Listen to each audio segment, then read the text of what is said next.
these people that you're comparing yourself to, you don't really know very well.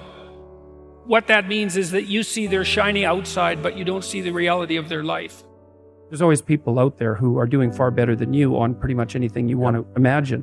And if all you're doing is seeing yourself in their reflected light, let's say, then it's going to be pretty damn dismal. But it's not a good comparison because, well, first of all, there's danger in just comparing yourself to others, period, because they're not you. And God only knows what struggles they had to undertake to get to where they were, or what burdens they're currently carrying that you're not aware of. But you can certainly contrast yourself with yourself. And that's a lot better. It is the only way. Well, it's also the only way of really measuring anything approximating proper improvement. You can actually tell when you're a little better than you were yesterday. And you can actually do that. That's another thing that's so interesting about it, is that you can actually make yourself a little better in some way, pretty much, well, I don't know if it's at every moment, but you can certainly do it every day. Be careful who you share good news with, because you want to share good news with people who are going to be genuinely happy for you. And be careful who you share bad news with, because that's equally tricky. You want someone who will listen to you when you're having trouble and allow you your grief. Beauty calls people to their higher being, I would say, and to make friends with beauty is to introduce yourself very carefully to one of the mysteries of life that make it worth living. There's never been a better time for the majority of people to be alive.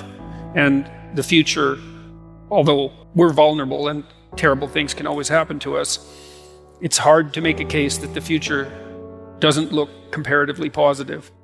We're becoming extremely technologically sophisticated, and the world is changing at an incredibly rapid rate. And the only way we're going to be able to manage that in a positive way is if each of us, or as many of us as possible, are capable of making wise and careful and truthful decisions. And if we do that, then maybe things can continue to improve. You don't get people to stand up on their own 2 feet and to adopt responsibility if everything is given to them. And that's a real conundrum. You know, maybe you're in California, see someone speeding down the road in a convertible Porsche, and you think, oh man, what a lucky bastard. And the truth of the matter is that he's thinking about wrapping his expensive sports car around the next cement pillar that he comes close to. You know, you can't tell, and people have hard lives, and even people who are comparatively fortunate have hard lives. And the ideal that you're observing that makes you jealous and resentful is in large part an illusion that's created by your own mind. You have to be careful of what you're jealous of, because you don't really know what it is. And then the other thing that's kind of useful is to understand you're quite different from other people, and you shouldn't be comparing yourself to them because they're not like you. They don't have your family. They don't have your temperament. They don't have your troubles. They don't have your abilities. The only person that has those is you. One of the rules, I think it's rule 4, is compare yourself to who you were yesterday and not to who someone else is today.